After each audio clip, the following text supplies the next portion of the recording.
everyone, Kelly here, and today I want to talk about my most recent reads. And I'm just going to do these in the order pretty much in which I read them. So first I read Dry by Neil and Jared Schusterman. I did this as a buddy read with Tori from the Tecken Novels, and we actually did a whole spoilery review discussion on her channel. So we did a Zoom chat, and we recorded it, and we talked about it in full detail, the ending, our full thoughts, characters, all that. So if you would like to listen to that whole full spoilery thoughts about it, I'll link her channel down below and our video that we did. I don't think it's a terribly long video, so if you've read this and would like to see kind of my more in-depth thoughts, then go ahead and listen to that. Also check out her channel in general. She's just starting out and she's really excellent. She reads a lot of fantasy books and kind of talks about them in a lot of detail. So check her out down below and check out our spoilery chat. And in terms of right now, giving you my spoilery-free thoughts, this is a book that takes place in California. There's a drought happening, and then the other states kind of cut off California's access to, I believe, the Colorado River. And so all the taps run dry in people's houses. And so it's kind of like a whole state is having a crisis, and people are trying to figure out how to either leave or get more water or whatever to survive, because obviously we can't go that long without water. And I think the authors did a great job of building anxiety about this life and death situation, and I thought that was really well done. I really felt anxious this whole time, but in a really interested way. I know that sounds bad to feel anxious through a whole book, but that's what you want to when you read something kind of more apocalyptic type of book. And I just thought that it was really well done. We follow multiple perspectives in this, and I liked how the authors really made each perspective unique. I could tell their personalities and how they would contribute to this group, and I just thought it was really enjoyable. I didn't give it a full 5 stars. I gave it 4 stars because I think there were some parts towards the end that just didn't live up to what I wanted to come out of the book, and I talk about that in that spoil-filled chat if you want to know why exactly, but I think it's a really solid read. 4 stars, and I would recommend it. Then I got a graphic novel from NetGalley. So this was an e-arc, and it is a memoir from a man named Sarpio Edizarjuit. Probably mispronounced that. I'll make sure to put his name up here. And the illustrator is Matthew K. Haughty. And this is written for a younger audience. Probably it's more like a children's graphic novel. And it's just about this man, who the author, and 3 days he spends on the ice. I believe he lives in northern Canada, and kind of his survival in 3 days, and using the things that he has learned in order to stay alive while he waits for somebody to come and rescue him. I thought the art was good, and I thought that the story was, worth reading, especially for children. It would be a new location they probably haven't heard of or seen before, and also a new kind of story that they haven't heard. But overall, I just thought it was too simplistic. It's definitely written for your kids, so I get writing simply, but I read a lot of children's books, and it was more simple than I would like for books that I read to my children. So not a bad book, but not fantastic in my opinion. I gave it 3 stars. And then next I read A Long Way Home by Saru Breely. This is a nonfiction memoir about this man. He's a man when he's writing this, obviously, but when he was a 5-year-old boy, he got lost from his family in India. He ended up on a train away from his hometown, can't find his way back, and so he ends up getting adopted by a family that lives in Tasmania.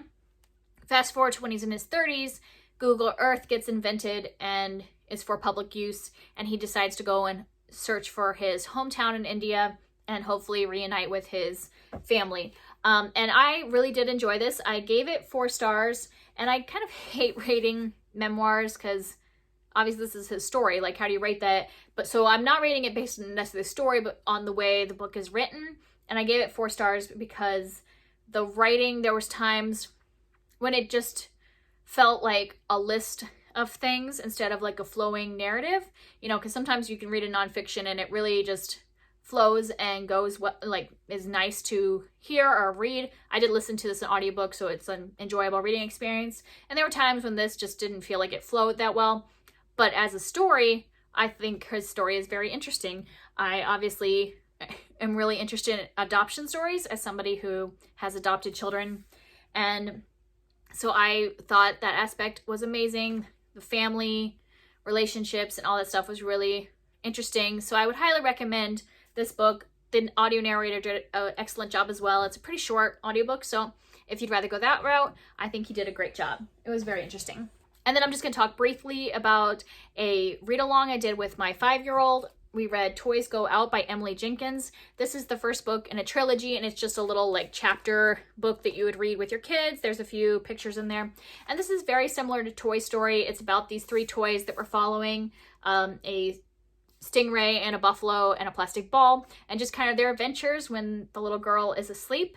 They, you know, can talk to each other and interact and all that stuff. And it's fun, it's cute. My daughter loved it. I'm going to continue reading the series with her. So if you have kids in like preschool or younger elementary, I think this is a really great one to read aloud with them.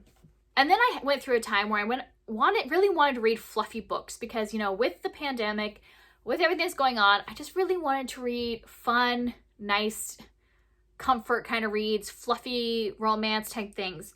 And I was just so disappointed. I like would pick one up, didn't like it, pick up the next one, didn't like it. And I just had a streak of ones I just didn't really like.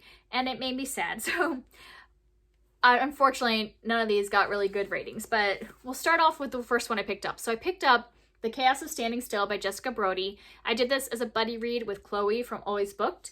And I'll link her down below. Check out her channel. I enjoyed the experience of reading this with her, but I did not like this book, and if we hadn't been reading it together, I probably would have DNF'd it. Since we were buddy reading it, I finished it and gave it 2 stars. It just wasn't for me. This is about a girl named Ren. I believe she's still in high school, and she is stuck at the airport during a snowstorm. And so this whole book kind of takes place in 30 hours, like a short amount of time. And I'm not someone that really likes those books anyways, because I feel like we don't get into the relationships, because the other part of this book is her meeting this boy in this airport and kind of their interactions with each other. I don't really like romances that are built in just like a one-day time period, because I don't feel like we really get to see the chemistry and interaction, and that's one of the ways that this book failed for me. I would have rather of them not even had any romantic inclinations. I think it would have been better for them just to have been like 2 strangers that connect in this moment.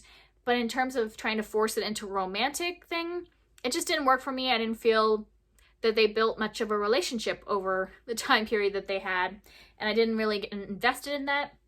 The other thing that kind of brought this down for me was that a lot of this book is actually about grief. She had her best friend die almost a year to when this story takes place, so she's dealing with a lot of grief and survivor guilt, and I think that that is something that's really important in teen books.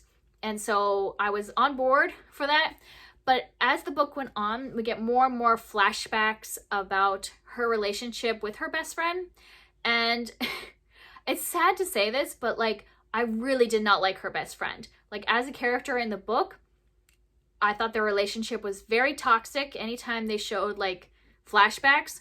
And I don't know if that was intentional by the author, because it kind of seems weird to be building this book that's all about her grief and dealing with her grief, and for a reader to really hate the best friend takes away a little bit from the grief, which is unfortunate. But yeah, I just really could have done with a lot less of those scenes, or if their relationship had been a little more mutual. I just felt like her best friend was very manipulative and very toxic to her. So yeah, so that really made me not connect with the grief part of the book. And that's really all it is. I mean, it's about grief and it's about connecting with this person in one day. And I didn't like either of those aspects, so that's why I gave it 2 stars. And then I picked up I Believe in a Thing Called Love by Maureen Gu. And this is about a girl named Desi who has always kind of failed at flirting, or she never had a relationship because she always kind of messes up and like embarrasses herself when she interacts with guys. And she ends up spending a whole weekend with her dad watching K-dramas, and decides to take the elements of what girls do in the K-dramas to interact with boys and implement those in kind of an experiment where she picks this boy who's new to her school and says, I'm going to make a relationship with him based on K-dramas and what happens. So when you hear that premise, I was thinking romantic comedy, funny, silly things, and she'll learn along the way and grow as a person in order to be in this relationship. But I didn't feel like that was happening. I ended up DNFing this at 50% because I just couldn't take it anymore. I didn't feel like it was silly and fun. I felt like I really did not like this main character. Desi just kept doing stuff that wasn't silly, was more like reckless and kind of cruel in some places. There's times when she's like, actually, with the point where I stopped, I don't want to spoil it, but she does something to get this guy that is actually very dangerous, not only to her and the guy, but to like strangers. And I was like, that's not funny. Like, that is a horrible thing to have in a YA novel. And yeah, at that point, I was just like, no, I'm done. Like, if the author's willing to go this far and this girl, the character, is willing to go this far to get this guy, I don't really want to be invested in their relationship. I also don't feel like they had much chemistry at all in the times they were interacting, so I wasn't really rooting for the relationship. And then that she did that really dangerous thing, and from what I've heard from some other people, it doesn't sound like she learns from it. Like, from other people that I've trusted, I've read their reviews, and I'm like, no, if we're not going to have the learning curve that I think should come from something like that, then I don't want to finish it. So I did not finish that book. And so then I decided, well, maybe I need to switch to adult and do an adult contemporary romance to kind of like, maybe it was the fact that I was reading young adults. So I picked up Love and Other Words by Christina Lauren. I have read other Christina Lauren. Like, I just reread The Unhoneymooners and loved it. So I thought, this will be safe. I'll pick up Christina Lauren. It'll be great. And yeah, I didn't love it. I gave it 3 stars. It wasn't a bad book, but I didn't really, there's a couple things that I had problems with, which I'll explain. So this is kind of like a second chance romance kind of thing. We're following a main character who, she is like lower 30s, I believe, and she's running into this guy who she hasn't seen in about 11 years. And then we go kind of back and forth between current day, when they're kind of getting to know each other, and then we go back to their childhood where they meet, and we see that they're childhood friends into childhood lovers, you know, like first love, all that stuff. And something happens that makes it so they don't see each other for 11 years. And, you know, we learn about that as the book goes on.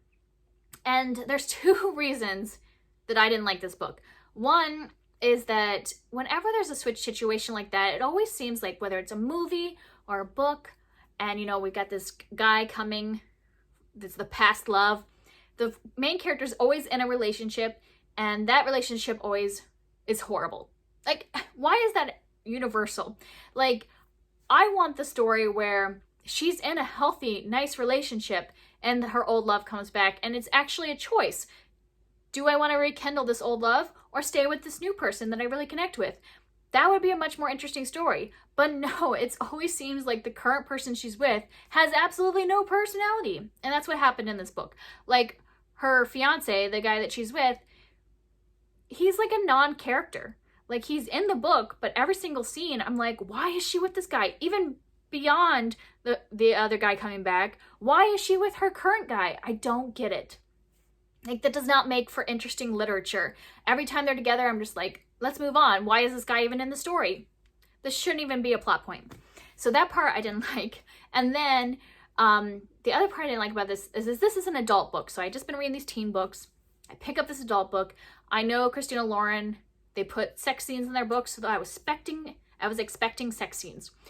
And then the majority of the sexual content in this book all takes place when the characters are 16 and 17. And I'm like, in the flashbacks. And I'm just like, that kind of creeps me out. That, like, I'm an adult reading this adult book. We have scenes where where the characters are adults, but the majority of the sex is happening when they're 16. That's just icky to me. I just didn't like it. Like, I understand building up their teen relationship, but I just don't want to hear the details of it in an explicit way, because since it's an adult novel, you can put explicit sex in it. I just don't want to hear about it when they're 16. I wouldn't mind hearing about that when they're 30, but I just don't want to see the sex scenes of a 16-year-old. So yeah, those are the 2 things that I didn't enjoy about this book. I didn't give it lower than 3 because I think the story is fine. Like, I think a lot of people would really enjoy it, but those 2 things are just stuff that bother me about these kind of books. And so yeah, they just made me not like it.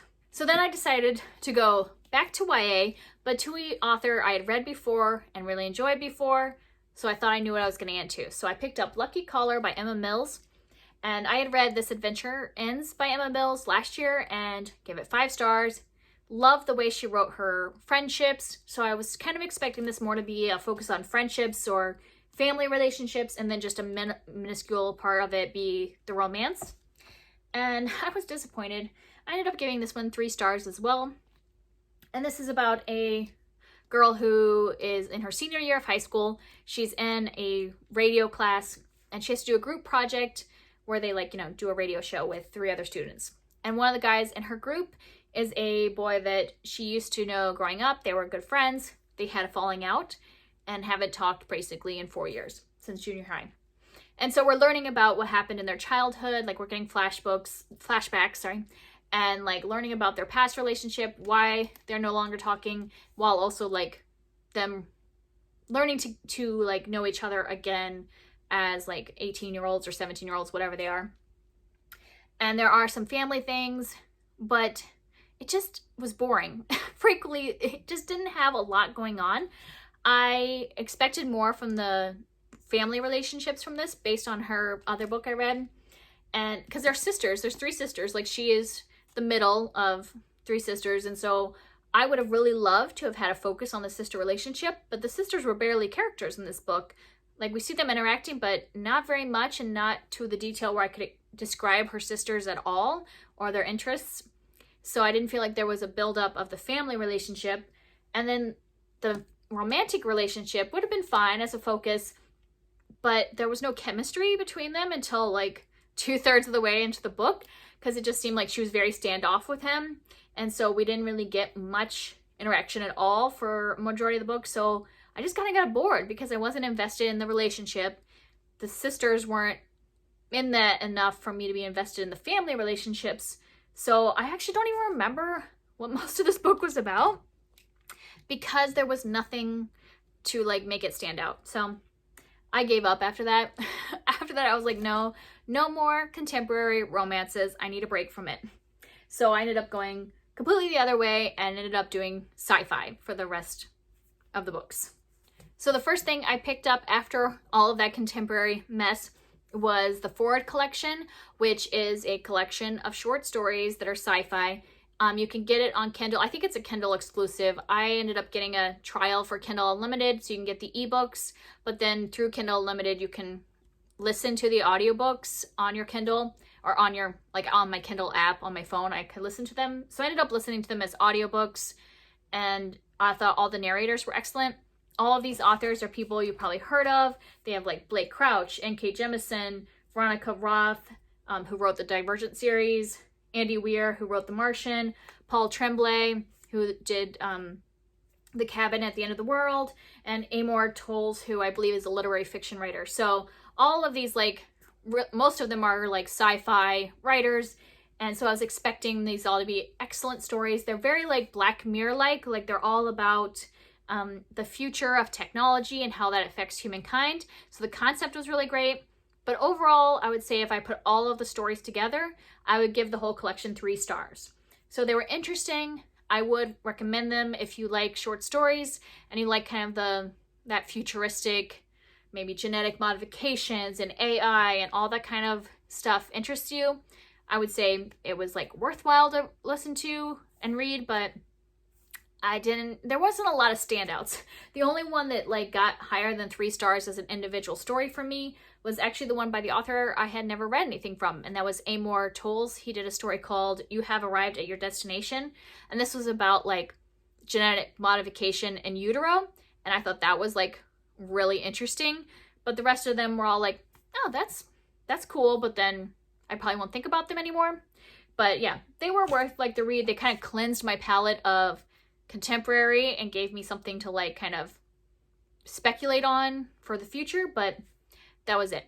Then the last thing that I read in terms of sci-fi was I reread the Illuminae Files series. And so I had read these back when they came out, so that would have been a few years ago, and I really loved them the first time. I gave them each 5 stars, and I thought they were excellent. I had read them physically, and this time I decided to listen to the audiobooks while reading along with them, because I still really like the like mixed media format, and I still want to get that experience. So I was just kind of like slowly making my way through, listening to them and reading along, and I really loved that experience. I love the way this book is put together with all the mixed media. I really enjoyed the audiobooks. They were very well done. With the cast was like a full cast, really well picked out in terms of the narrators, and also like the sound effects.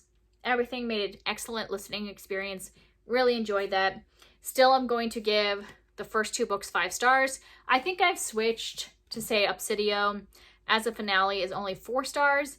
And the reason for that is that if you haven't read these books like take place one after another, and like characters cross over, but we have like a main 2 characters we follow in each of the books. And then like there are characters, you know, in Illuminae that show up in Gemina and then show up in Obsidio. So by the time you get to this 3rd one, even though we're following these 2 main characters, we have so many other characters that we have built up that we want to be invested in, that I didn't feel like I could really focus on the 2 new characters. You know what I mean? Like not enough time was placed on them for me to be connected. I just wanted to know what was going to happen to my other characters. So this one ended up only giving 4 stars for me this time, but I did it as a whole. I do think the trilogy is really good as a whole and how it all links together in the end. I love that like nothing is safe. It's like you never know who's going to die, what's going to happen, like mass killing, zombie type things, like bombings, you know, like anything can happen. And I enjoy that kind of aspect of them. I think they're a lot of fun to read. I love the AI in this. Like there's a AI that's an artificial intelligence that's like one of the characters, and I love him as a character. Him, they, whatever. It's a machine. So yeah, I love them as a character. So I would highly recommend these. If you haven't read them yet, you could do them as the audiobook, but I do think that they're like worthwhile to read physically as well. So that's it. That's everything I have read recently. If you would like to talk about any of these, I'd love to hear from you down below. Thanks. Bye.